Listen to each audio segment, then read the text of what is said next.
Love is the spirit of this church, and service is its law. This is our great covenant, to dwell together in peace, to seek the truth in love, and to help one another. I wonder if anybody out there recognizes these words. This is a congregational covenant adopted by most Unitarian Universalist congregations throughout the 20th century. And this was written by Unitarian minister James Vila Blake in the late 1880s, while he pastored the First Unitarian Church of Evanston, Illinois. You can take down the words now. Tangentially. Oh, you did it! Yay! James Vila Blake was also a cool guy who walks away from explosions.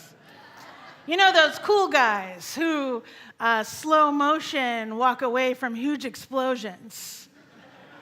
Reverend James Vila Blake wrote that covenant and was also one of those guys. He was pastoring in Chicago on October 25th, 1896. According to a contemporary journalist report of that day, he exhibited cool presence of mind when a serious fire broke out during the worship service. He was the last to leave the building, which by that time was completely full of smoke. Seconds later, as he closed the door, as he slowly walked away, the church burst into flames and was consumed. Now, while James, and we'll get back to that later, the cool guy walking away from explosions. While he published many essays, sermons, poems, and plays, it was those plain few words that has made the most indelible impact on our congregations and our religious movement. And this was the covenant we recited each Sunday in the 1980s at the Third Unitarian Church of Chicago, the church of my youth. And so I don't need these words to be written. I know them. They are inscribed on the tablet of my heart. Since then, other words have been added to that sacred tablet within.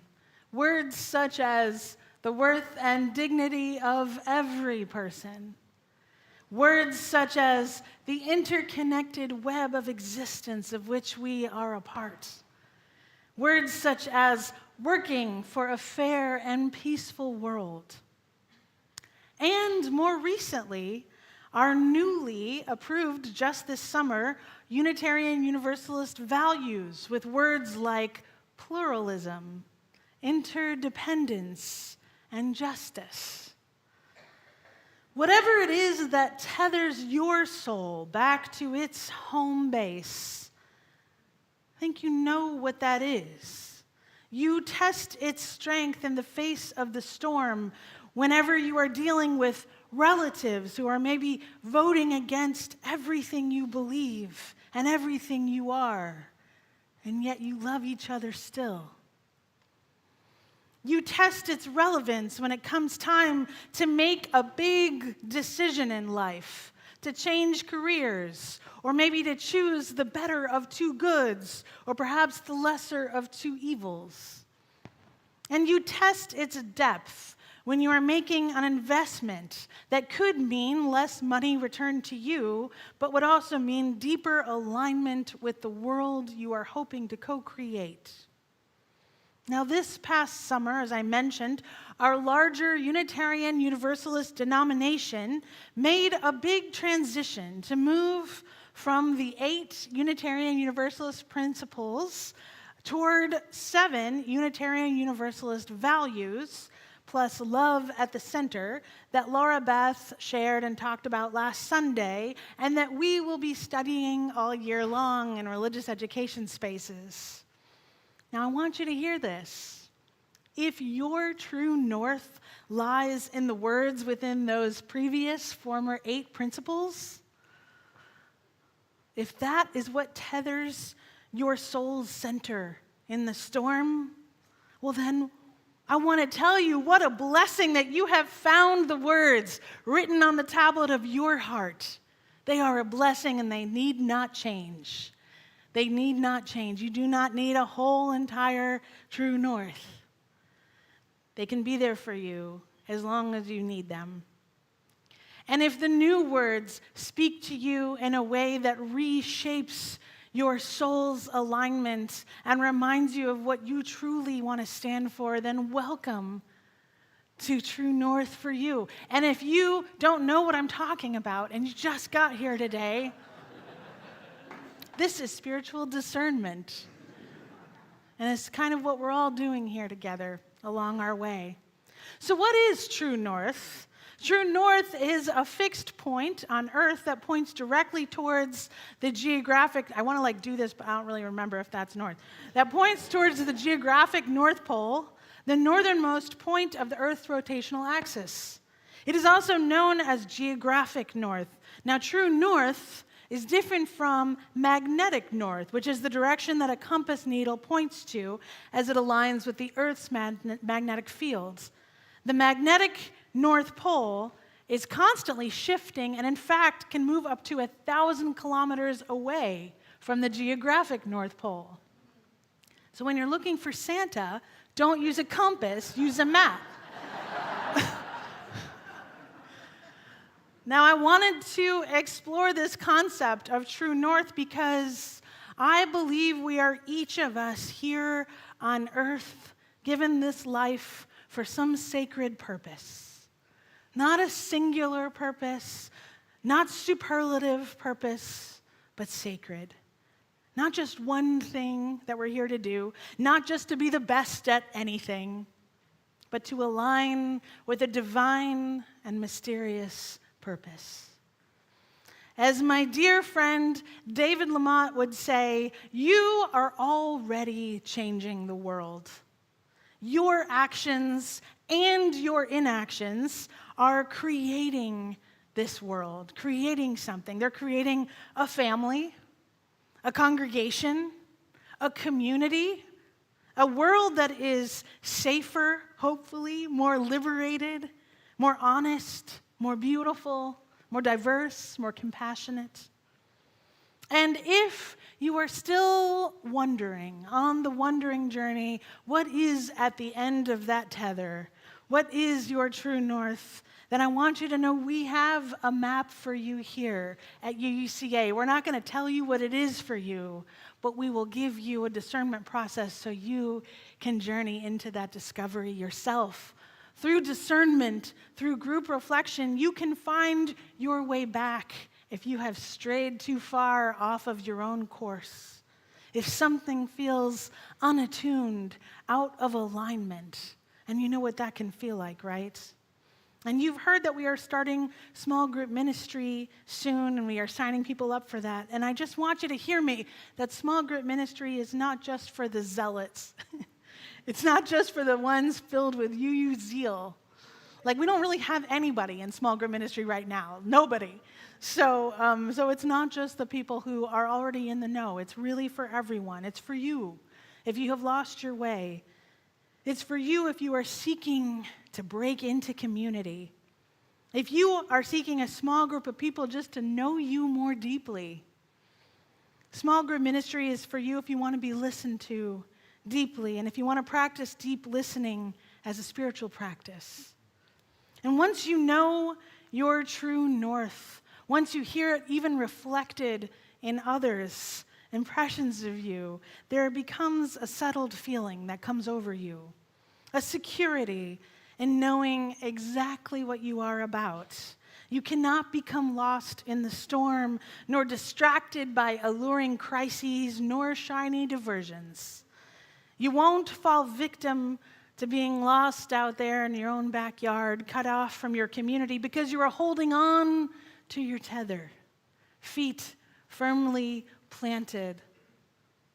When I think of people who really have their true north secure, I think of some lifelong friends, my parents' lifelong best friends, who work every single day today for nuclear disarmament and world peace.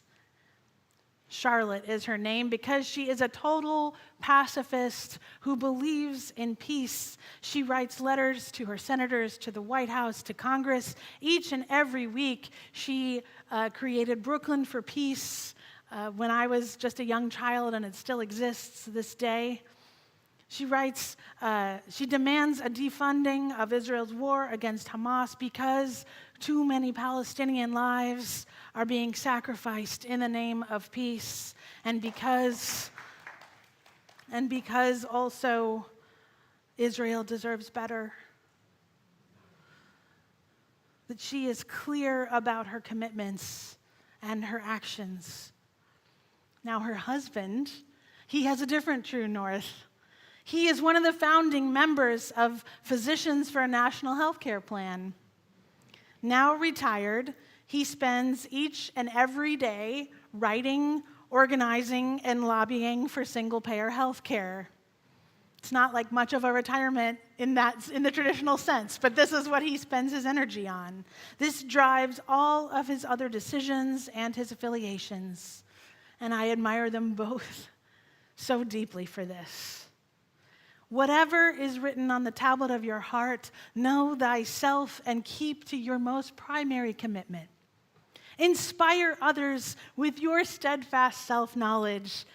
It's the way you care so passionately for the stewardship of the earth above all other commitments.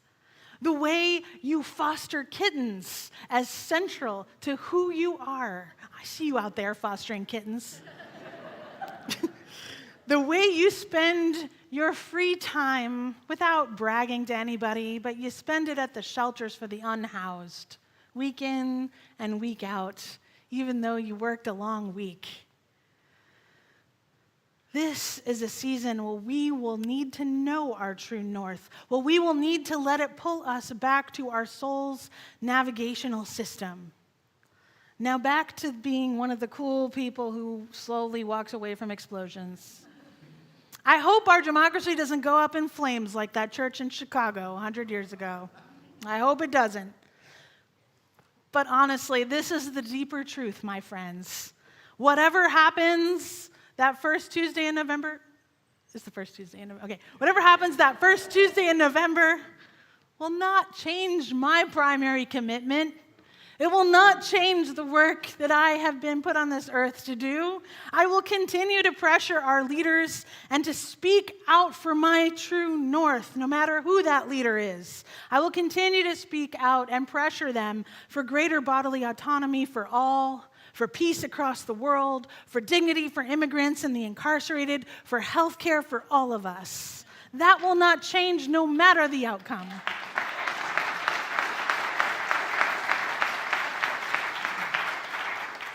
So I think about what allowed Reverend James Vila Blake to keep calm while the wooden floorboards of his beloved church were smoking right under his feet as he preached, and how he had to get that crowd out of there. What allows cool people to walk away slowly from explosions? Maybe James Vila Blake could stay so calm because he knew his true north. Without blinking, he knew that the church did not need a building at all to fulfill its mission. And I imagine him walking away from the flames behind him, slowly with this prayer on his lips. Love is the spirit of this church, and service is its law. This is our great covenant, to dwell together in peace, to seek the truth in love, and to help one another. Amen.